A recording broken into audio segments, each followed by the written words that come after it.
Mesdames, bonjour et bienvenue à l'écoute de cette troisième production de la semaine de votre revue de presse. Nous sommes le mercredi 17 février 2021 au Cameroun.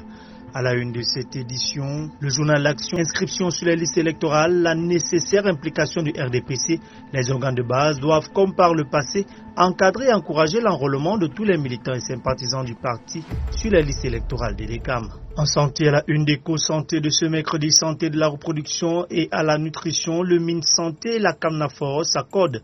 Le ministre de la Santé publique, le Dr Manaouda Malachi, a présidé le 16 février 2021 dans la salle des actes de son département ministériel la signature de convention cadre entre le ministère de la Santé publique et la Cameroun National Association for Family Welfare, CAMNAFOR, pour la mise en œuvre des services liés à la santé de la reproduction et à la nutrition dans les 10 régions du Cameroun. Toujours en santé, à la une d'éco-santé et communication en santé publique, comment s'y prendre en situation d'urgence? En situation d'urgence, le manque d'informations précises et fiables peut entraîner l'apparition de rumeurs et de désinformations, provoquer la panique et le chaos, ainsi que des pratiques encore plus risquées pour la population ou stigmatisant les personnes touchées par la maladie. Le quotidien de l'économie de ce mercredi, port autonome de Douala, les performances de la RTC un an après.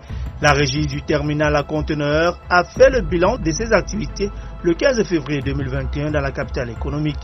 Toujours dans l'affaire RTC, cette fois-ci expression économique, terminal à conteneurs, la RTC verse 15 milliards au PAD. Cette performance est largement supérieure à celle de 2019, année au cours de laquelle le prédécesseur DIT, filiale de Bolloré, avait versé 4,3 milliards de francs CFA, soit une hausse de 11 milliards de francs CFA pour le compte de la RTC. Toujours là, une des expressions économiques pour éviter le surendettement, l'État étudie les propositions du FMI. Les différentes options des experts de l'institution de Bretton Woods ont été exposées vendredi dernier par le directeur général du Trésor à l'occasion de la conférence annuelle des responsables des services centraux et extérieurs du ministère des Finances. À la une d'Éco Matin, toujours en économie, emprunt obligataire, le groupe BGFI boucle le remboursement de son emprunt de 68 milliards.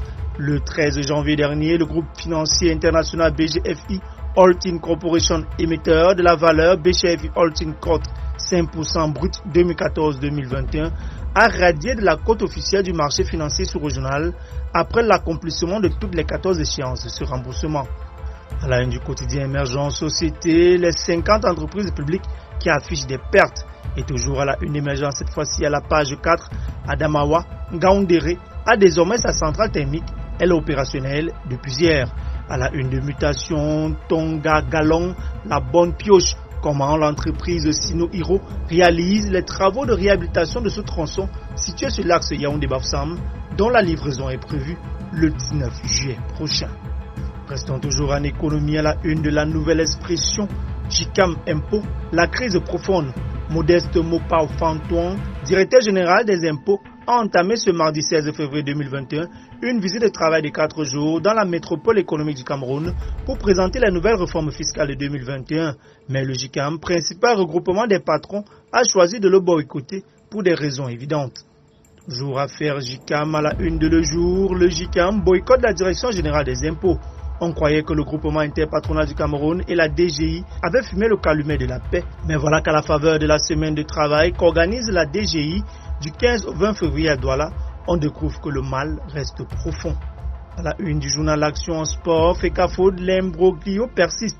2 réunions ont été organisées hier par le comité exécutif provisoire d'une part et le président de la FECAFOOT par intérim d'autre part et aucun calumet de paix. À la une de la nouvelle expression, page 6, FECAFOOT, le match des exécutifs. Les 2 équipes dirigeantes qui se disputent le leadership à la tête de l'instance se sont réunies à Yaoundé.